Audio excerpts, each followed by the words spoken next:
अस्सलाम वालेकुम दोस्तों। आज की इस वीडियो में मैं बात करने वाला हूं प्रोफेशनल एथिक्स के बारे में कि प्रोफेशनल एथिक्स क्या होते हैं। पहले मैं बात करता चलूं प्रोफेशनल के बारे में कि प्रोफेशनल होता कौन है। असल में प्रोफेशनल वो आदमी है जिससे अपने काम में एक्सपीरियंस है कि इस काम को किस तरह से सर अंजाम देना है and how to deal with the person, कि किस तरह से लोगों के साथ बातचीत करनी है, किस तरह लोगों को डील करना है, किस तरह से लोगों को अट्रैक्ट करना है अपनी तरफ, किस तरह से लोगों के साथ कम्युनिकेशन बहाल करनी है, कम्युनिकेशन करनी है।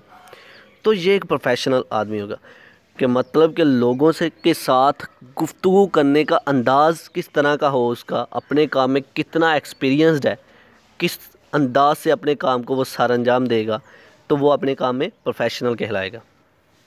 तो प्रोफेशनल एथिक्स क्या हुए? What are professional ethics? पढ़ते हैं।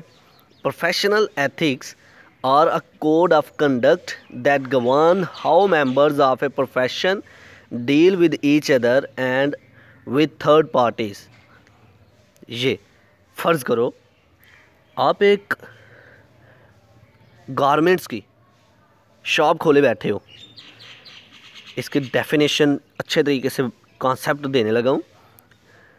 आप एक गारमेंट्स की शॉप खोले बैठे हो जिस पे आप कपड़े वगैरह सेल कर रहे हो। तो एक कस्टमर अगर आपके पास आता है तो आप उसके साथ किस अंदाज़ के साथ गुफ्तगू करते हो। अगर आपने जो गारमेंट की शॉप रखी हुई है तो आप ज़रूरी है कि आप किसी से कपड़ा लेके आते हो और फिर बेचते हो। ये भी तो हो सकता है ना। अब जिससे आप कपड़ा लेते हो तो उसके साथ आपकी कम्युनिकेशन किस तरह की है, उसके साथ आपकी डीलिंग किस तरह की है, आप उसके साथ किस अंदाज से पेश आ रहे हो, किस अंदाज के साथ उसको डील कर रहे हो, किस अंदाज, किस एटीट्यूड, किस तरीके से आप उसके साथ गुफ्तगू करते हो, अच्छे मैनर्स के साथ बात करते हो। एक तो ये होते हैं प्रोफेशनल एथिक्स। आप अपने उस आदमी के साथ जो आपको ये कपड़ा दे रहा है उसके साथ किस अंदाज के साथ आप कम्युनिकेशन कर रहे हो, अपने कस्टमर के साथ किस तरह से कम्युनिकेशन कर रहे हो, आप किस तरह से उस आदमी को जो आपका सप्लायर है किस तरह से उसको अपनी तरफ अट्रैक्ट कर रहे हो, किस तरह से अपने कस्टमर को अपनी तरफ अट्रैक्ट कर रहे हो। That is the code of ethics कि अच्छे मैनर्स के साथ उसको इज्जत देनी। You just have to give him honour, इज्जत देनी। तो that is the professional code of ethic.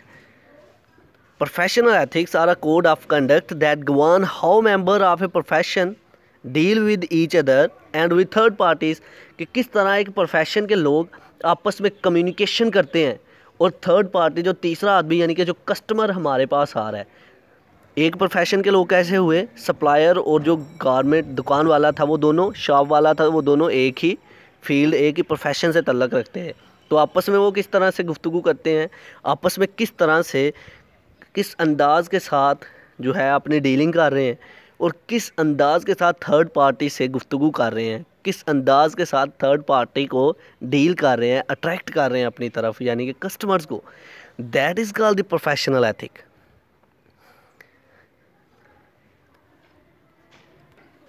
अब बात करते हैं why should we have professional code of ethics. हमें ज़रूरत क्यों है इसकी?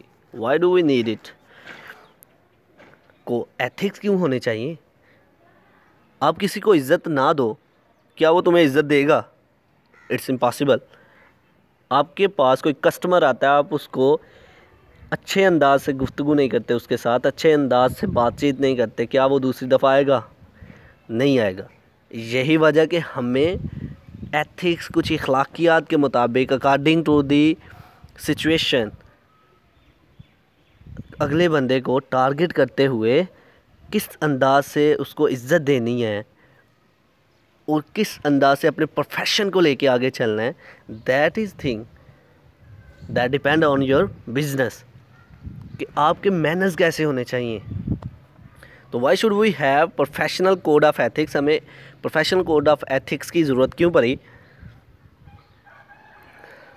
अ professional code of ethics serves several function. Symbolises the professionalism of the group. Code of ethics का होना एक ये भी रीज़न है कि पता चलता है कि ग्रुप के जो मेंबर हैं ये प्रोफेशनल हैं, अच्छे लोग हैं, कि मतलब अपने काम में एक्सपीरियंस है, इनको काफ़ी कुछ जानते हैं अपने काम के बारे में। तो इसलिए भी इसका कोड ऑफ एथिक्स का होना ज़रूरी है। Define and promote a standard for external relations with clients and employers. Clients के साथ और एम्प्लॉयर्स के साथ जो रिलेशन है किस तरह से जो है अच्छे होंगे। अगर हम किसी को इज़्ज़त देंगे, अपने कस्टमर को इज़्ज़त देंगे, तो हमें भी इज़्ज़त मिलेगी, हमारी कस्टमर रेटिंग भी बढ़ेगी। अगर हम बदतमीज़ी से किसी से बात करते हैं तो 100% श्योर है हमारा बिज़नेस ग्रो नहीं करेगा, हमारा बिज़नेस रुक जाएगा, बल्कि डिसएडवांटेज होगा, लॉस होगा। Protects the group interest. Group के जितने भी मेंबर होते हैं उनके इंटरेस्ट को प्रोटेक्ट करता है, महफूज करता है। मतलब ये कि अगर ग्रुप के जो लोग हैं, अगर एक ग्रुप में जो लोग बैठे हुए हैं, जो जितना सबका प्रोफेशन एक है, एक ही काम को टारगेट कर रहे हैं, वो अगर हम आपस में अच्छे तरीके से गुफ्तगू करते हैं, हर एक को इज़्ज़त देते हैं, तो वो सब साथ साथ चलेंगे। अगर झगड़ा रहा तो हम बिखर जाएंगे, हमारा बिजनेस जाता रहेगा, लॉस हो जाएगा। That's why we should need professional code of ethics. Codifies members right. और मेंबर्स जो जितने भी ग्रुप मेंबर होंगे उनको पता चलता है कि हमें क्या, किस हक से हमें देखा जाता है, मतलब कि हमें क्या इज़्ज़त है दी गई है। यहाँ पर हमारी फ़र्ज़ करें किसी ऑर्गेनाइजेशन में कुछ लोग हैं, उनको एक स्टैंडर्ड दिया जाता है, एक ऑनर होता है, एक मैनेजर होता है, एक सुपरवाइज़र होता है, वर्कर होते हैं, तो हर एक को एक इज़्ज़त दी गई है। अगर मैनेजर, सुपरवाइज़र जो है मैनेजर पर जो है हुक्म चलाए, तो वो कहेगा कि मुझे रैंकिंग दी गई, मुझे जो दर्जा दिया गया उसके मुताबिक ये मेरे साथ गुफ्तगू नहीं कर रहा, तो मुमकिन है कि वो स्ट्रेटजी ख़राब हो जाएगी। तो दैट्स वाई जब प्रोफेशनल कोड ऑफ एथिक्स हम अपनाएंगे तो हर एक को पता चलेगा कि मेरा राइट क्या है, मुझे क्या करना चाहिए और क्या हक दिया गया मुझे। तो हर एक को अपने होने का, ऑर्गेनाइजेशन के अंदर होने का की हैसियत का पता चलता है। तो दैट इज़ द थिंग कि why we should have professional code of ethics. I hope कि आप लोगों को मेरी ये वीडियो पसंद आई होगी। Like this video, share this video and comment below this video if you have any question. Thanks for watching. Subscribe Focus Group. Allah Hafiz.